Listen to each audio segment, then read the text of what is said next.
आदाब एवरीवन, आज हम बनाएंगे फेनी की रेसिपी। फेनियाँ बनाने में बहुत मेहनत लगती है, लेकिन इन फेनियों को मैंने बहुत आसान तरीके से और अलग तरीके से बनाकर तैयार किया है। घर की बनी फेनियाँ बाज़ार की फेनियों से ज़्यादा हेल्दी होती हैं। तो चलिए इसे बनाने का वो आसान तरीका भी देख लेते हैं। फेनियाँ बनाने के लिए हमने लिया है 500 ग्राम मैदा और 100 ग्राम हमने मेल्टेड घी लिया है मोयन के लिए। ये घी इसमें डालेंगे और इसे अच्छी तरह से मिक्स कर लेंगे। मिक्स करने के बाद इसकी मुट्ठी बनाकर देखेंगे। देखिए मुट्ठी बन रही है, इसका मतलब है मोयन हमारा एकदम परफेक्ट है। 1 कप से थोड़ा सा कम गुनगुना पानी लेंगे और इसका डो लगा लेंगे। इसका आटा हमें नॉर्मल आटे से थोड़ा टाइट आटा बनाकर तैयार करना है। हमें अपने आटे को पूरियों के आटे जैसा लगाना है, क्योंकि आटा अगर ढीला रह जाएगा तो इसकी लोइयाँ बनाने में प्रॉब्लम होगी।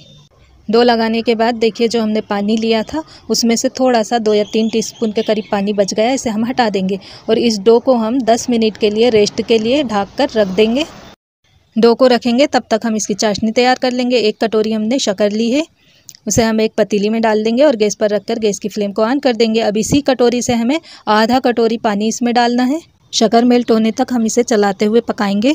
अब देखें शक्कर मेल्ट हो चुकी है, चाशनी में खोल आ चुका है। हमें इसकी एक तार की चाशनी बना लेनी है। चाशनी बनकर रेडी है। ये देखिए इसका एक तार आने लगा है। ये देखिए इस तरह से मैं आपको बता रही हूँ, इसे चेक कर लीजिए। अब गैस की फ्लेम को हम ऑफ करेंगे और चाशनी को ढक कर रख देंगे।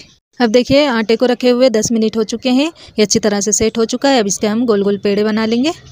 इसके हम बड़े बड़े पेड़े बनाएंगे। ये देखिए इसकी साइज, इतने आटे के हमने 7 पेड़े बनाकर रेडी कर लिए हैं। अब सिवैयों की मशीन में हमने सबसे बारीक वाली जाली लगा ली है और उससे हम फेनियाँ निकालेंगे। ये देखिए इस तरीके से हम फेनियाँ बनाएंगे। इससे बहुत आसानी से फेनियाँ बन जाती हैं और एकदम बाजार जैसी ही टेस्ट की फेनियाँ बनकर रेडी होती हैं। आगे मैं आपको बताऊंगी कि आपको इसे किस तरीके से बनाना है, तो ये एकदम फेनियों की ही तरह बनेंगी। ये देखिए जो सेल बन रही है, इसे हम एक ट्रे में इस तरह से गोल गोल लच्छे ले लेंगे। बिल्कुल भी चिपकती नहीं है और जब इसे हम फ्राई करेंगे ना तो ये बिल्कुल बाजार जैसी ही खिली खिली फ्राई होंगी। ये देखिए इस तरह से हमें इसको बना लेना है। एक लच्छा बनकर तैयार हो चुका है, इसका हम दूसरा लच्छा भी बना लेंगे और इस तरह से हम सारे आटे के लच्छे बनाकर रेडी कर लेंगे।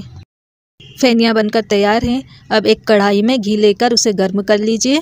तो यहाँ पर घी गर्म हो चुका है, इसमें हम फेनियाँ डाल देंगे। घी का जो टेम्परेचर है वो ज़्यादा तेज़ भी नहीं होना चाहिए और ना बहुत कम होना चाहिए, एक सा टेम्परेचर रखिएगा इसका। फेनियाँ डालकर हम चूल्हे की आंच को थोड़ी सी धीमा कर देंगे। फेनियों को हमें पलटते हुए गोल्डन ब्राउन फ्राई करना है। ये देखिए इसे हम पलट लेंगे और फेनियों को दूसरी साइड से भी गोल्डन ब्राउन फ्राई कर लेंगे। अब जैसा कि आप देख सकती हैं फेनियाँ गोल्डन ब्राउन फ्राई हो चुकी हैं। इन्हें हम एक स्ट्रेनर में निकालेंगे और इसका एक्स्ट्रा घी हटा देंगे। ये देखिए तो यहाँ पर मैंने फेनियाँ निकाल ली है और इन्हें एक प्लेट में डाल ली है। अब इन तैयारशुदा फेनियों को हम चाशनी में डालेंगे। फेनियों का एक एक लच्छा हम चाशनी में डालेंगे, आधे मिनट के लिए डिप करेंगे और इन्हें निकाल लेंगे। ये अच्छे से चाशनी एब्जॉर्ब कर लेती हैं। ये देखिए तो यहाँ पर मैंने लच्छे डाल कर चाशनी में निकाल लिए हैं। अब इन फेनियों को हम नारियल के बुरादा और पसंद के मेवे डालकर ऊपर से गार्निश कर देंगे। देखिए इस तरह से स्प्रिंकल करेंगे और इसे अच्छे से गार्निश कर देंगे। तो आटा गूंथते वक्त आप आटे को पूरियों जितना टाइट लगाइएगा। ढीला आटा लगाने से फेनियाँ बनाने में दिक्कत आ सकती है। तो इन फेनियों में ज़्यादा घी का इस्तेमाल भी नहीं हुआ है और बाज़ार से ज़्यादा हेल्दी और टेस्टी फेनियाँ बनकर रेडी हुई हैं। तो इन फेनियों के लिए एक लाइक तो बनता ही है। अलविदा, थैंक्स फॉर वॉचिंग।